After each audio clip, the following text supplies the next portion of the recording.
কুশল কোঁৱৰক কিমান চনত ফাঁচি দিয়া হৈছিল? উত্তৰ 1945 চনৰ 5 জুনত।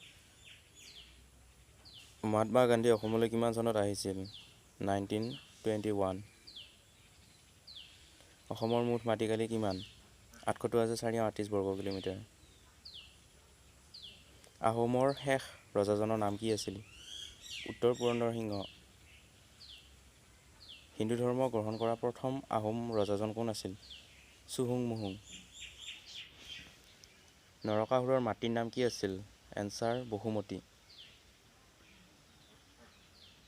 14 নম্বৰ APBNৰ মুখ্য কাৰ্যালয় ক'ত? উত্তৰ নলবাৰীত। মংগল গ্ৰহলৈ পঠিওৱা যানখনৰ নাম কি? কিট্টৰুচিটি। বিশ্ব বেংকৰ সদৰ কাৰ্যালয় ক'ত অৱস্থিত? উত্তৰ ৱাশ্বিংটনত। প্ৰথম APBNৰ মুখ্য কাৰ্যালয় ক'ত অৱস্থিত? উত্তৰ শিৱসাগৰত।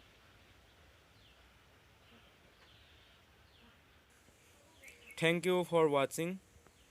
এনেধৰণৰ নতুন নতুন ভিডিঅ' পাই থাকিবলৈ মোৰ চেনেলটি please like, comment and share কৰিবলৈ নাপাহৰিব।